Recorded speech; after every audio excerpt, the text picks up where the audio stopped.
Marekani imemtishia maisha Samia Suluhu kutokana na mauaji ya kiholela na machafuko yaliyoonekana wakati wa uchaguzi uliopita. Ujambo na karibu kwa taarifa zetu za Kenyascope, na tafadhali kumbuka kusubscribe. Katika hatua iliyotikisa misingi ya uhusiano wa kidiplomasia kati ya taifa kubwa lenye ushawishi duniani na Tanzania, sauti nzito kutoka bunge la Marekani ilielekeza macho yake Dodoma kwa ukali ulioonekana mara chache katika historia ya mahusiano ya mataifa hayo mawili. Katika tathmini yao, uchaguzi wa Oktoba 29 uliwasilishwa kama tukio lililogeuka dhoruba ya kisiasa, ukibeba alama ya matumizi ya nguvu, kukandamizwa kwa haki na za kiraia na operesheni nzito zilizodaiwa kugeuka mauaji ya kihistoria mitaani. Tathmini hiyo iliainisha kuwa ghasia zilizotokea baada ya uchaguzi hazikuzuka kwa bahati mbaya, bali zilichochewa na hali iliyotengenezwa kwa muda mrefu kupitia mbinu za kiutawala ambazo zilionekana kusukuma taifa mbali na misingi ya utawala wa sheria. Wananchi waliokuwa wakielezwa kama wenye hasira za muda mrefu kutokana na mchakato uliotajwa kwa usioheshimu misingi ya demokrasia walijitokeza barabarani wakiwa na matarajio ya kusikilizwa.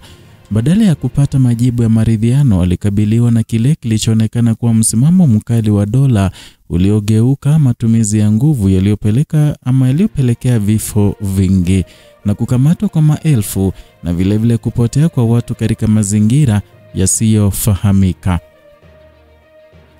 Na katika tathmini ya tukio hilo, ghasia za Oktoba 29 zilitajwa kama moja ya matukio mabaya zaidi nchini katika miaka ya karibuni, zikichochewa na kile kilichoelezwa kuwa udhibiti mkali wa taarifa. Wakati uporaji wa haki za kiraia ukiendelea, mtandao wa mawasiliano uliwekwa chini ya kiwango kilichokatisha mawasiliano ya biashara, taarifa za umma na mawasiliano ya binafsi kati ya raia. Katika hatua hiyo ilielezwa kama njia ya kuzuia kuenea kwa taarifa kuhusu matukio yaliyokuwa yakifanyika mtaani, na hivyo kuzidisha hali ya kutokuwa na uhakika wa wananchi waliokuwa hawajui mustakabali wao.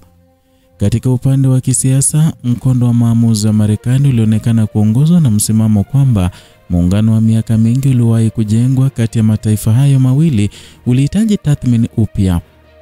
Sababu kuu ya kubadilisha mtazamo huu ilielezwa kwa mabadiliko yanayodaiwa kutokea ndani ya mfumo wa uongozi wa Tanzania, ambapo misingi iliyokuwa inahusishwa na utawala bora, uwazi na ujenzi wa taasisi thabiti zilionekana kupungua kwa kasi.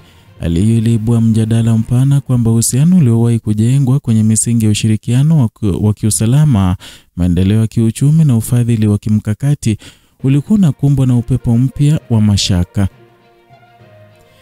Katika muktadha huo, mjadala huu wa kimataifa uliibuka siku chache baada ya kiongozi mkuu wa Tanzania kutangaza hatua ya kuanzisha uchunguzi kuhusu vifo vilivyotokea wakati wa machafuko hayo. Uamuzi huu uliwasilishwa kama jitihada ya serikali kupata majibu ya kilichotokea, huku msisitizo ukiendelezwa kwamba taasisi za usalama zinapaswa kuchukua tahadhari zaidi katika kushughulikia wale waliokuwa bado wanakabiliwa na mashtaka mazito, yakiwemo yale yaliyokuwa yakihusisha tuhuma za uhaini.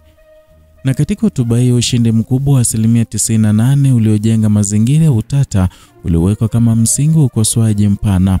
Wanaharakati wa haki za kiraia wakieleza kuwa matokeo hayo hayakuakisi ushindani wa kisiasa unaotarajiwa katika uchaguzi huru, hasa baada ya kuwepo madai ya kuenguliwa kwa wagombea wa upinzani, kuvunjwa kwa mikutano ya kampeni na vilevile hatua kali dhidi ya makundi yaliyoonekana kupinga mchakato huo.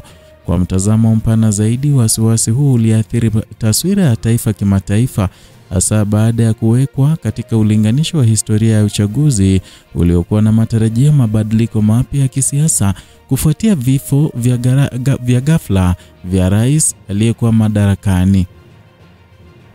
Na katika muktadha wa ndani, ghasia za mwaka huu ziliwasilishwa kama mwendelezo wa kile kilichotajwa kuwa kurudi kwa mbinu za ukandamizaji baada ya kipindi cha awali kilichoonekana kurejesha matumaini kupitia upanuzi wa uhuru wa kisiasa na vyombo vya habari. Katika miaka iliyotangulia kulikuwepo hisia za kuimarika kwa mazingira ya upinzani na uwekezaji ama na uwezeshaji wa taasisi za kiraia kushiriki kwenye siasa bila hofu. Hata hivyo, mwaka wa uchaguzi huo uliibua kile kilichoonekana kama hatua kali za kushughulikia wapinzani, hatua zilizohusisha vitendo vya utekaji, mauaji ya kimya kimya na kampeni za kijasusi zinazowalenga wakosoaji wa serikali. Katika uwanja wa haki za binadamu, idadi ya vifo ilielezwa kuwa kubwa kuliko takwimu zozote zilizowahi kushuhudiwa. Na katika historia ya karibuni kisiasa nchini, mashirika yaliyokuwa yakifuatilia hali hiyo yalieleza kwamba vifo vya umati vilitokana na matumizi ya risasi za moto na operesheni za kusaka watu waliotajwa kuwa washiriki wa maandamano miji mingi. Huku miji mingi ilitazama katika huzuni kuwa mazishi ya watu isiyojulikana yalijitokeza katika maeneo ya pembezoni bila ufafanuzi wa kiuchaguzi unaoweza kueleza namna waliangamia. Athari za matukio haya hazikuishia katika uwanja wa haki za binadamu pekee. Ziliibua taharuki za kimataifa, hasa kwa mataifa yaliyokuwa yanawekeza kwa kiasi kikubwa kwenye maendeleo ya ndani ya Tanzania. Marekani, ambayo imekuwa mshirika wa muda mrefu katika miradi ya usalama wa kikanda, fedha za maendeleo na ufadhili wa sekta za afya, ilijikuta ikitazama upya thamani ya uwekezaji wake katika taifa ambalo linaonekana kupotoka kutokana na misingi ya utawala wa sheria.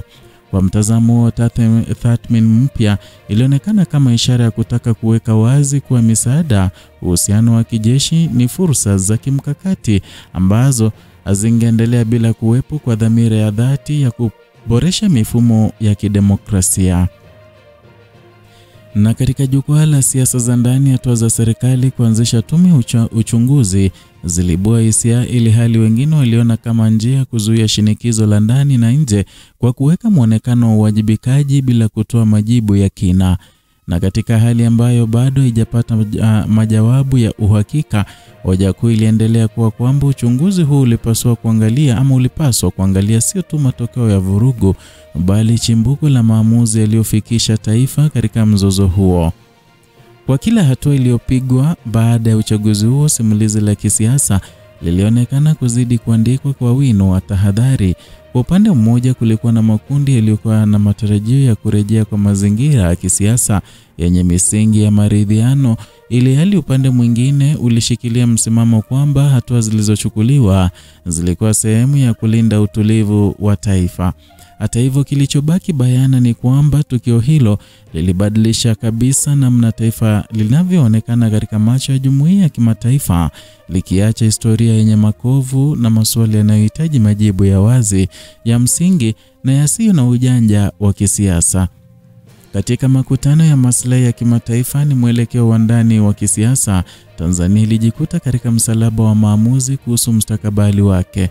Sauti kutoka nje zikihoji uongozi wa ndani, ukijaribu kusawazisha hadhi ya mamlaka yake, na wananchi wakihangaika kufahamu nafasi yao katika mpangilio mpya wa kisiasa. Tukio la Oktoba tarehe 29 likubaki tu kama tarehe katika kalenda ya uchaguzi, bali kama ishara ya wakati ambapo taifa lilisimama katikati ya historia, likikabiliwa na uchaguzi kati ya kuendelea na mkondo uliogubikwa na malalamiko au kurejea katika misingi ambayo iliweka msingi wa matumaini katika enzi zilizopita. Na katika kipindi kinachoendelea, jicho la dunia linaendelea kuelekezwa huku nchini Tanzania, likisubiri kuona endapo hatua zitakazofuata zitatoa majibu yanayoendana na matarajio ya uongozi unaowajibika. Na kwa wananchi walioathirika, kilichobaki ni kumbukumbu ya siku ambayo sauti zao zilijaribu kuvunja ukuta wa kimya na hatimaye kuandika upya simulizi la demokrasia ya taifa lao. Ni hayo tuliyokuandalia leo kutoka hapa Kenyascope, channel yako pendwa ambayo inakuletea taarifa kemkem na uchambuzi wa kina bila kupindisha.